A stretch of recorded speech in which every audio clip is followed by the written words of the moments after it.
Friday the 13th, and there was drama in the courtroom. When I say drama, there was drama and chaos.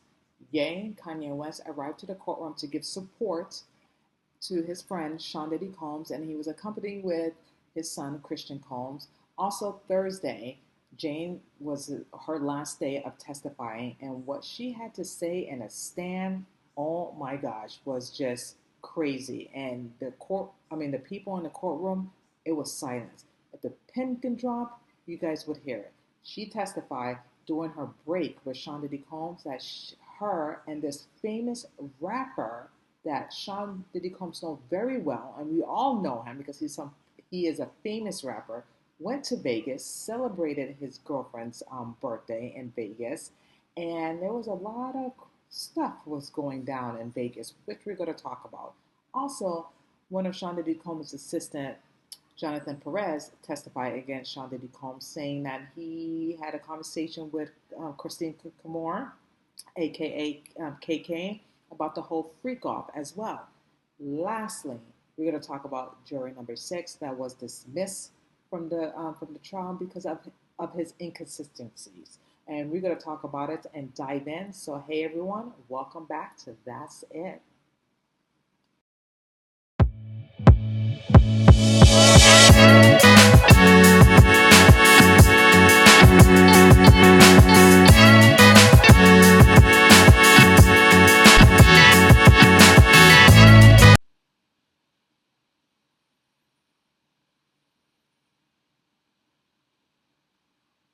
Okay, you guys, let's discuss Jane's testimony on Thursday. It was her last day before she testified, and she said something really, really, I wouldn't say crazy, but very incredible during the stand. And when she mentioned this to the defense team, because it was her cross-examining day, and what she mentioned, it was silence in the courtroom. And when I say silence in the courtroom, it was so silent that if a pin would drop, you can hear it, you guys. So she testified that during her break with Sean Diddy Combs on January of 2024, that one of this infamous rapper invited her to Vegas to celebrate his girlfriend's birthday. And she said that this famous rapper that Sean Diddy Combs knows very well, and then this rapper knows Sean Diddy Combs very well as well. And we all know him too, this famous rapper, you guys. And he invited her. They went to Vegas. They flew on his private plane. They went to Vegas to celebrate, like I said, his girlfriend's birthday. They went to dinner. They went to a play. They went to a strip club. And then after the strip club, Jane ran into Anton. And Anton is one of the male escort that she had sex with, that Sean Diddy Combs and herself hired. So when she saw Anton, she was just catching up. Hey, how are you? What are you doing here? Blah, blah, blah. And apparently he was with this rapper, and they went back to the hotel, and it seemed like there was like a freak off going on, okay? And that Anton was having sex with another woman, and there was like other people around just standing there and watching like nothing. Like they were watching like a porn movie. Like 7 to 8 people were watching them having sex. How weird and awkward. But I guess when people are into that kind of stuff, very freaky, they don't care. And I guess it's much better than watching on television. You can actually see it live. So that's basically what happened here, that Jane was in the room, Anton was in the room, among a woman that he had sex with, and 7, 8 people were watching, and this rapper was there as well. So it was great entertainment. And the defense team asked Jane, did you participate? She said, no, I didn't participate, but I was very excited. It kind of basically turned me on. I'm just paraphrasing what she's saying. And to the point that she lifted up her shirt and showed her breast to this rapper. And the rapper said, very nice. Then also the rapper said that I want to beat you. And nothing happened. And then they continued to watch Anton having sex with this other woman. And basically it was like a freak off. Then when Sean Diddy Combs heard about this, he was very pissed, left a message with Jane, said, how could you do this to me? How could you went on this freak off without me? And then Jane said, dude, we were on a break, Okay, we were not together. Okay, and this rapper, invited me on his private jet to go to Vegas. So I'm like, why the hell not? He's paying for everything. I don't have to pay for anything. So yeah. And she went, and Diddy was so upset and furious, like because he wanted to participate, he wanted to be involved in the freak off, but they were not together. And that's what Jane was saying to the defense team of Diddy, and she said that was about it. I did not participate. I just wanted to go to have a good time. I was on a break with Shonda DeCombe, and then this rapper invited me to go to Vegas. And the defense team was like saying, it seems like you have a pattern here with rappers because you were in a relationship with Diddy. Your baby daddy is a rapper that are, we all know. That's what the defense team or the people know him. And then now you with this other rapper who is very infamous and famous that the whole world knows about him. So the defense team is saying, it seems like you have a pattern here being with rich, high profile men. And Jane said, I guess, but he invited me and I just went. Now, I was putting two together and trying to figure out who is this rapper is because Shonda DeCombe interacted with a lot of rappers.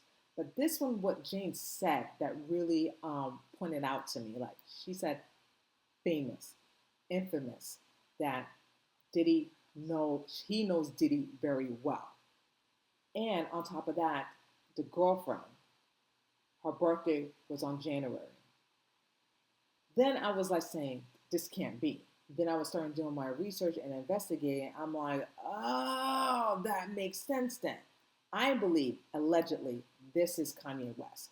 This is Kanye West, this rapper that invited Jane to Vegas, invited her to go to his private plane and to celebrate his girlfriend at the time before it became his wife, Bianca, to celebrate her birthday. And as you know, and you can pull it up on the internet, her birthday's on January as well. And also states that they went to Vegas to celebrate her birthday. So when Jane said that, and when I looked that up and put two together, that makes sense. And on top of that, Diddy and Kanye West, they're very close. They were very close at one point. Very close. You saw them in photographs. You saw them in parties and everything. Like Kanye West knows a lot of things about Sean Diddy Combs, point blank period. You remember that interview that he did? He went on a rampage and is blasting everyone out to Jay-Z, Diddy, and everything. Beyonce, believe me, I believe that he was in this freak off in Vegas and he was just trying to, have a good time. I believe that Kanye West knew about Jane and her freak off with Diddy, and that's why he invited her. Because maybe it's a possibility, and I'm just guessing here, that he wanted her to participate in one of his freak off that he was doing in the hotel room. And I'm just saying allegedly. I'm not quite sure, but it's just very odd that he invited her to go to Vegas to celebrate his girlfriend's birthday and went, on to the play, to strip clubs, to dinner, and then afterwards, then that's when the party started with the freak offs in the hotel. And Anton, like, how did Anton just arrive at the hotel? To me, that's just a coincidence. Very coincidence. But again, I don't know. I'm just putting two together. And I believe that Kanye West knew about Jane, knew about her freak offs with Diddy, and then he probably thought that she probably may wanted to participate in this act, but she didn't. That's what she told the defense team of Sean Diddy Combs, that she did not participate in. All she did was just flash her boobs to the rapper.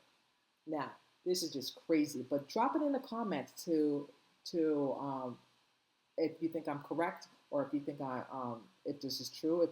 If you believe that this is Kanye West, the rapper that she mentioned. I believe it is. A lot of people are saying it's Rick Ross. I doubt that, because Rick Ross haven't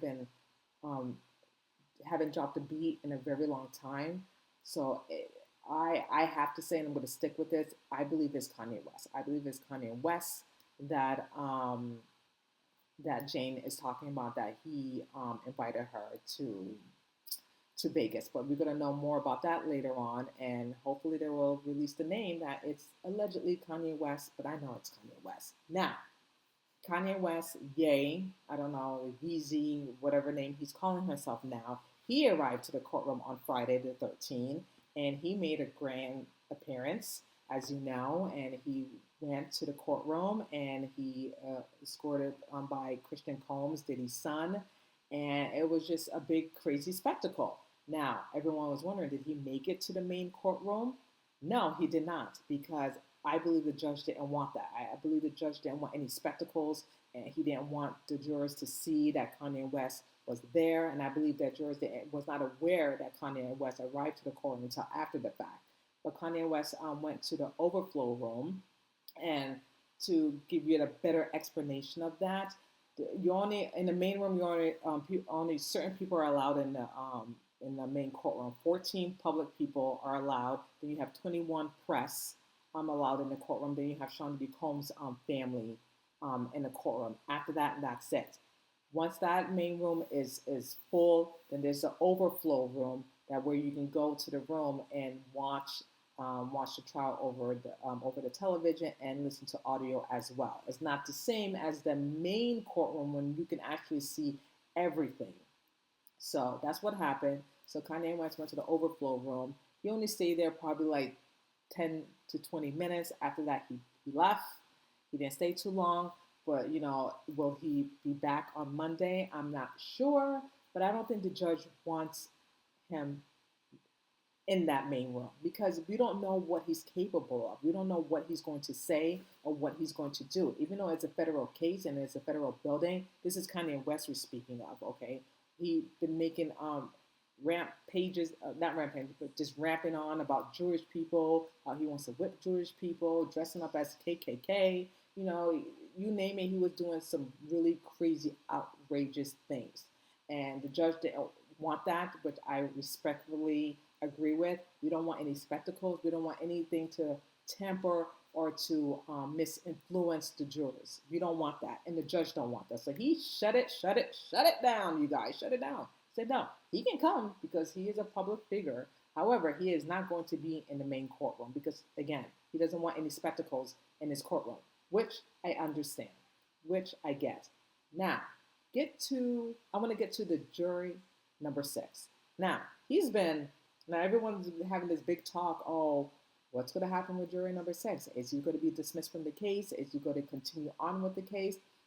It was just a whole back and forth with the prosecution, and Diddy's defense team. And the reason why, because in his statement that he filled out an application, it was inconsistent of his application of where he lived. Now, the judge asked him, where do you live? Then he answered, well, he said that he lives in the Bronx, but he recently mentioned that he moved to Jersey. Now, you can understand the judge's confusion. Like, how can you say that you live in the Bronx, but then you mention that you live in Jersey? This is a federal case in New York, okay, in New York. So you cannot live in Jersey and be a juror,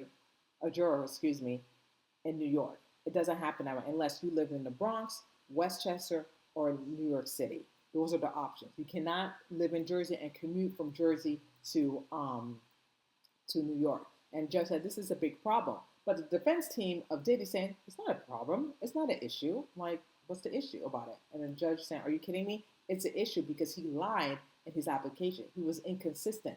If he can lie about that, how can I trust this juror to be fair during the deliberation of the trial once they make a decision if he's guilty or not guilty? So the judge had a really hard time of this, and there was a whole big back and forth with the defense lawyer, with the judge, and then the prosecution. And then the judge wanted to remove him, and then the defense said that's not fair. He's a 40-year is a 40-year-old black man. They don't want to remove him because he's black. And the prosecution said he should be removed because he lied on his application. He doesn't live in the Bronx. He lives in Jersey. So how can that?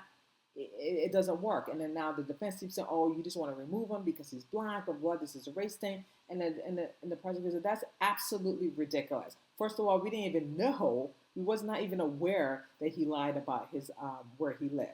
This was just brought to us just now. So that's number one. Number two, it has nothing to do with race. Okay, that's just ludicrous and ridiculous. So it was a whole back and forth thing, and then the judge said, you know what, let me just think about my ruling to figure out what I'm going to do. But this doesn't look good. It's just it doesn't make any sense what the judge is saying. It's saying that that's the whole point of them filling out the application correctly and being honest. And the judge feels like this juror number 6 was not being honest. He was being dishonest because maybe he wanted to be fame. Maybe he wanted to, give Sean Diddy Combs the benefit of the doubt because this is a black man on trial, and then they're accusing him of all these things, and this is an innocent black man. I don't know. But that's what the prosecution is thinking in their head, and then they're saying that this guy will not be biased about all of this. So the judge really had to think about it, and he made a decision because he thought he was just going to think about it over the weekend and then make his final decision. But the judge said, no, juror number 6 is dismissed, and that's why he said, thank God we have alternate jurors just for like a situation like this, and the juror number 6 is removed. Thank God, removed. Because why would you lie? Why would you lie of your residency, where you live? You live in the Bronx or you live in Jersey. You can't have two places at once. You can't live at two places at once. That's what I'm trying to say. You cannot. You cannot.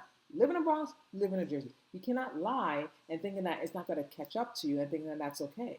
No, it's not. And it had nothing to do with his race either.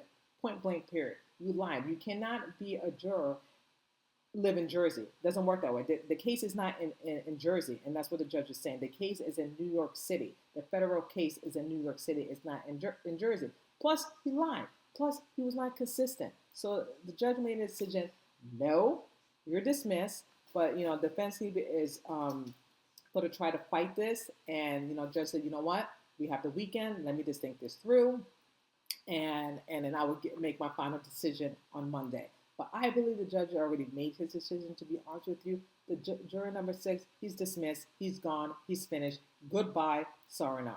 That's it. Okay? And then have another alternate juror. That's it. That's it. Should have lied. You should have been honest. And thinking that it's not going to catch up to you. Boy, bye. You're gone. I'm going to charge my phone before it goes dead on me. Like, no. Like, how could... It doesn't make any sense. Like, why would you lie? Like, why would you lie like that and thinking that it's not going to catch up to you? And why would the defense team think that that's okay? That's not okay. Thinking that it's not a big deal. Like, are you kidding me? He lives in Jersey. He's not a resident in the Bronx. And then the juror said, well, I lived there with my mom. All my mail goes in there. But then you said that you just moved to Jersey with your fiance. So which is it? So again, inconsistency. Like, you're not telling the truth. You're absolutely lying.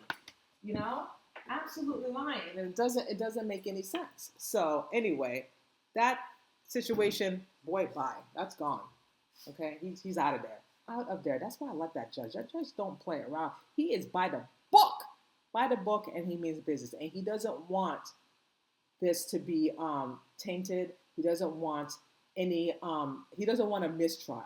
He just wants to make sure that the jurors get all the facts, get all the evidence. And then when it comes to the deliberation, hopefully I'm saying it right, that they all would be on the same page to say guilty or not guilty, instead of saying 11 guilty and 1 not guilty. They don't want a mistrial, okay? They don't want a mistrial. They want everyone, the jurors, to be fair and to have all the information, all the facts that's presented to them, and to make their final decision when that day comes. And that's what the judge is doing. And I'm absolutely agree with the judge 100%. That's it. I agree with him 100%.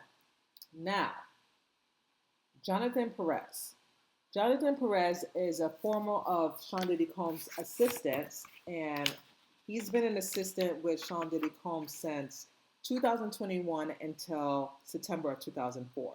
Now, he got an immunity deal. My gosh, a lot of people just getting a lot of immunity deals because they've been seeing and doing some shady stuff that they knew that it was wrong. They knew that something wasn't right, but they continue to not say anything because they were under Sean Diddy Combs' payroll and the money was as good. Also, they were afraid of Sean Diddy Combs. They didn't want any retaliation against him because he was crazy, unhinged with the amount of drugs that he was taking. and the drugs took him over. He was the devil, and people were afraid of Sean Diddy Combs. They were afraid what he was going to react and what he was going to say and what he was going to do. So a lot of his assistants went along with it, even though they knew in the back of their mind that this stuff that they're seeing is crazy and is wrong, but they were too afraid. They were too afraid to step up. They were too afraid to tell Sean Diddy Combs and Christina Kamor that what's happening here is just wrong.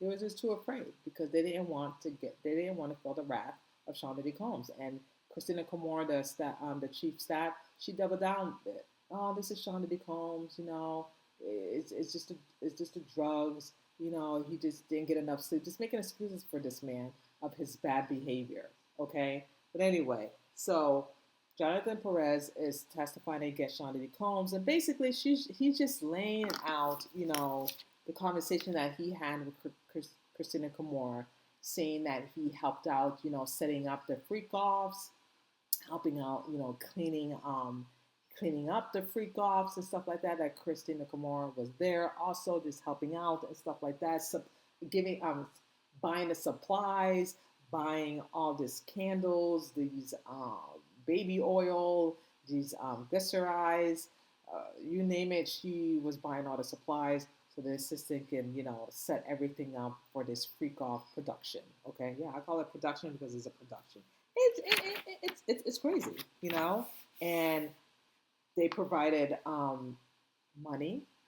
And the thing is, they said, okay, how this is part of the, the sex trafficking or the RICO charge, because he used Christina Kamor, not Christina, but Diddy used his credit card business through the company.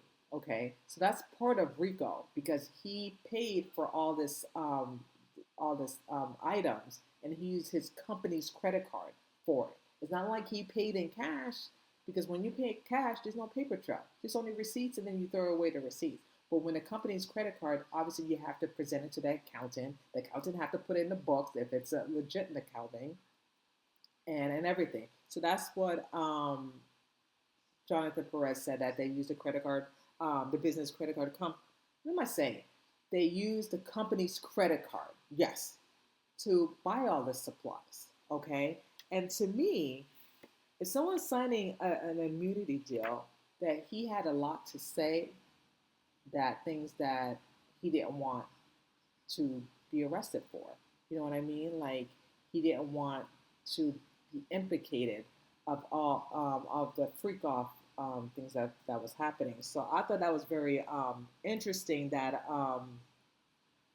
that he testified and mentioned all that, and he got an immunity deal. It seemed like a lot of people are getting immunity deals. Now, what I just found out too, which I was very upset about, and I thought 100% that two people would definitely testify against Sean Diddy Combs.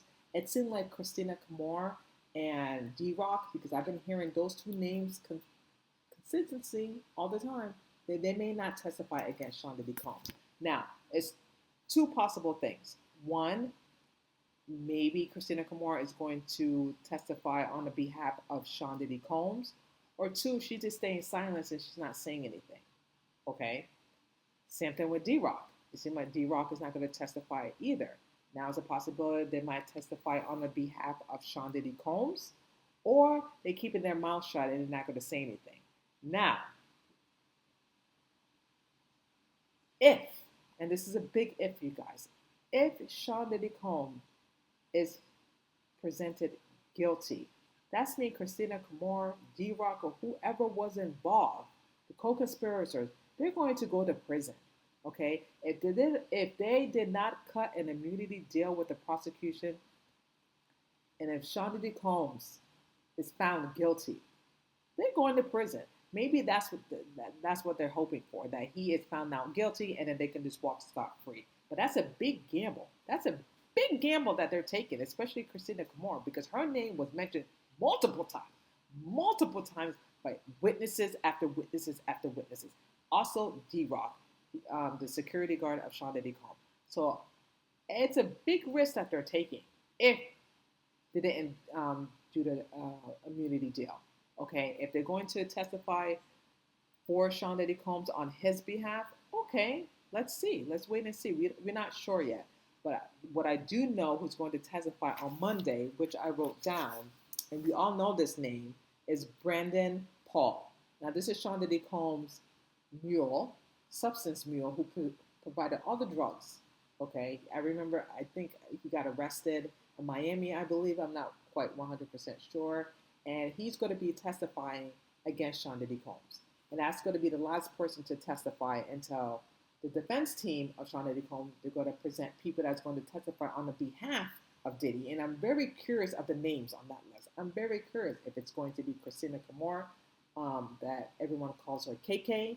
Is it going to be D-Rock, the security of Sean Diddy Combs? Is it going to be Kanye West that's going to testify on the behalf of Sean Diddy Combs, among other people? Because I don't know who else is going to be testifying. Are they going to bring their children, their mother? I don't know. Are they going to testify on behalf of Sean Diddy Combs? I'm not quite sure, but I'm very curious. Come Monday morning, who is going to testify? The names who's going to testify on the behalf of Sean Diddy Combs. But all I know is Brandon Paul is going to testify against Sean Diddy Combs. And I'm just very upset and pissed that they're not having her, Christina Camor, because she is the main person. She was the chief of staff, you guys. She's the main person who has seen everything and supplied the drugs and saw all the freakouts and not participated, but she went along with it. So it just, for me, that the prosecutor or the FBI is not subpoenaing her, not subpoena, giving her a subpoena. Yeah, giving her a subpoena for her to testify. And if you don't, you go to jail. I just don't know why they're not doing that. But anyway, there's a reason for everything. There's a reason why the prosecutor is not having her testify, or D-Rock. I don't know what that reason is, but we're all going to find out about this very, very soon. All of it. But anyway, it's just crazy. It's like I solved the riddle of the famous rapper. I believe it's Kanye West. But like I said, please drop it on the comment to let me know if you believe it's Kanye West is the one that Jane mentioned, or do you believe there's other rappers? But again, I believe it's Kanye West. I don't think it was Jay-Z, because Jay-Z was married, is still married. So it is. And I'm telling you 100% it's Kanye West. Okay, but if you think it's someone else, please drop it on the comment and let me know. And that's all I have to say about that. It's just crazy. Like Freaky Friday, Friday the 13th was just crazy because it was a lot of not unpacked, but it was just a lot of things to talk about, a lot of things to unpack, and I unpacked it all, and I hope that you guys love this video that I'm sharing with you guys. Like, I know I did a video previously about, Happy Friday and stuff like that, and I didn't know what to talk about, but then when I got the text messages and what was happening, I'm like, oh shoot, I have to talk about this. And I am talking about it. So it was just a lot going on Friday. It was like so much going on that I had to talk about it. I had to unpack it piece by piece. And I hope I did you justice. I hope I served you well by talking about this. And we're going to talk about more about this, about Brandon Paul testimony coming up Monday. And that's all I have to say about that. Thank you so much for watching. That's it, you guys. And I will see you guys next time. Take care and God bless.